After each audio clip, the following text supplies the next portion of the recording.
Hello, beautiful people, and welcome. Hi.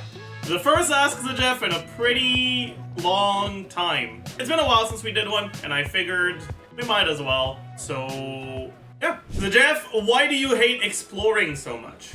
Okay, it's not that I hate exploring, it's that Genshin exploration falls in the type of activity that's like entertaining enough that you have to pay attention to it, but not so entertaining that it can properly carry a stream. I'm not really good at multitasking, and when I'm exploring, it's harder for me to yap, but the exploration content by itself isn't entertaining enough to be worth watching. And so, it's not that I don't like exploring, it's that I feel like it makes for really awful stream content when I'm exploring. And it's not just that I feel that way, it's like, the analytics also show that that is indeed the case. Recently got Lost Prayers from Standard. Is it good on anyone? I have every Catalyst character except Baiju.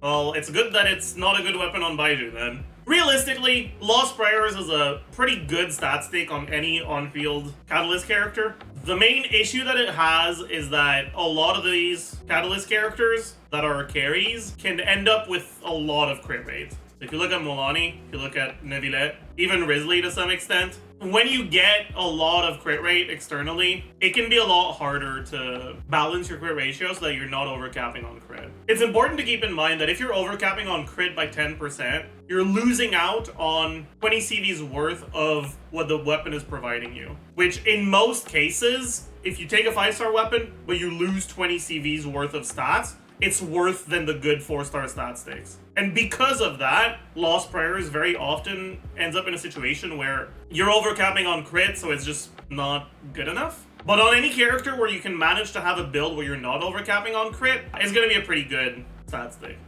Something that a lot of people don't know about Lost Prayers is that it doesn't actually take as long to get your first stack as it does to get your other stacks. The Lost Prayers, when in battle, earn a R1, it's 8% elemental damage bonus every 4 seconds, max 4 stacks. This is not the same as after you swap into a character, gain a stack every 4 seconds. It's a really vague description, but the actual effect has the timer ticking in the background, and it gives you a stack if your character is on field every 4 seconds. What that means is that if you swap into the character right before the 4-second timer is over, you can get your first stack really quickly.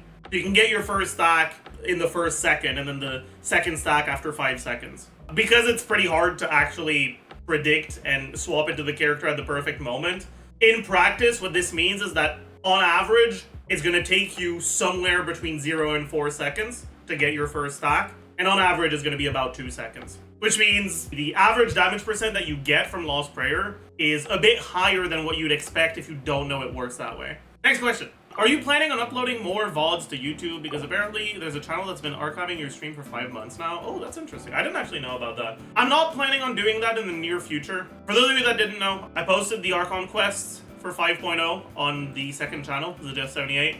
I'll leave the link in the description to this video. They're not the whole VODs for the streams. They're slightly edited down to cut down on downtime, and some of the yapping was a bit excessive. So it's cut down a little, but it's most of the interesting stuff from the VOD. But to get back to your question, I'm not planning in the near future at least to make a VOD channel. So as long as I'm not making a VOD channel myself, I'm very glad that there are people that are archiving the streams. I know your enjoyment from Genshin doesn't derive from doing bigger numbers, but if you could C6 any 5-star, who would you choose? The serious answer is Dea. The unserious answer is Ito and play him in Korean because Ito's voice acting in Korean is really funny. If I'm thinking about which character I'd have the most fun with at C6, it's definitely Dea. That being said, I do think C6 Chiori looks pretty fun as well. But I already have C6 Bennett, so I don't know. Oh, C6 Sijuin would be fun as well. If you force me to get a limited character, I'd probably get Sijuin, because she fits the criteria perfectly. She's a character that I would never fucking use in a million years at C0. She's just too worthless.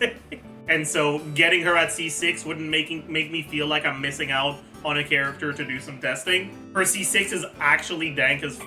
It actually looks relatively fun to play, and it's relatively strong. So like, if you were to force a C6 character on my account, and you told me that it can't be a standard character, I'd probably want Xiangling. You mentioned that you like the idea of artifact power creep, but don't you find it a little meh that the new natlan set is just Magicalcy again, but with more stats? I mean, sure, it's a little bit boring that it gives the same stats, but I don't mind it too much.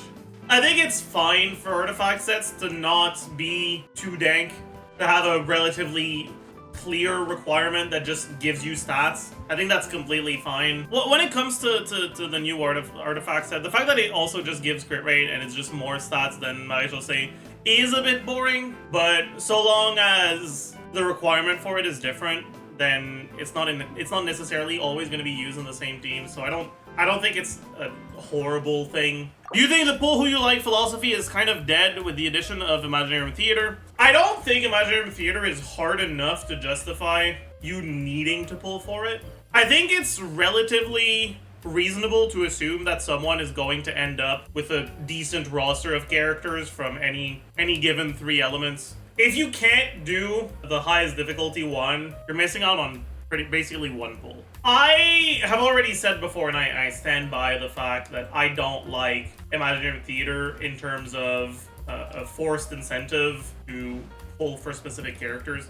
I'm never gonna like it. But looking at it in terms of actual impact, like not just the psychological impact on what it feels like to be missing out on a mode because you can't do the highest difficulty, which obviously fucking sucks, but in terms of actual impact on the quality of your account and what you're missing out on, it really isn't that much if you can't complete the highest difficulty. What would be your ideal elemental lineup? What lineup would you like to play the most? Pyro, Animo, Hydro, because then I could play Sucrose National. True! Do you think National is worth building at C0 Xiangling, or would you rather focus on pulling for C0 5-star DPS and build them instead? It depends. Will National with C0 Xiangling be a very good team? No. But how many wishes do you have available to you? What are the alternatives? If you're not pulling for a C0 5-star carry, what are you doing with your wishes? Are you just stockpiling them? Obviously, you're not gonna be... Your account isn't gonna be as strong if you're not using your wishes as if you are using them. So what's the alternative? Are you using them to make your other team stronger? Like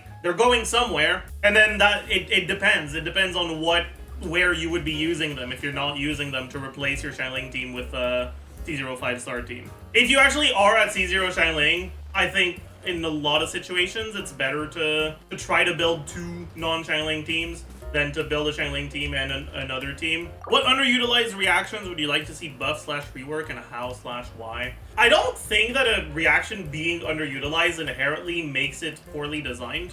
And so I don't think that something being unpopular necessarily means that it warrants a rework. I don't think there's any problem design-wise in Superconduct, in Burning, in Shatter. And so I don't really want to see any reaction reworked. If you could bring back any limited time event as a permanent game mode, which one would you pick? I think there's 3 viable answers to that question. The average enemy flooding event with buffs, like Energy Amplifier or something like that, is actually a pretty good idea for a permanent event. Not because it's particularly interesting, just because it gives you an actual way to experience combat in your daily gameplay loop, right? As long as they add a new level every day. The second answer is the Mario Maker event. It would obviously be the one that is the best in terms of long-term gameplay. And then the last event, which would probably be the one that I would enjoy the most, is the most recent boss event from 4.8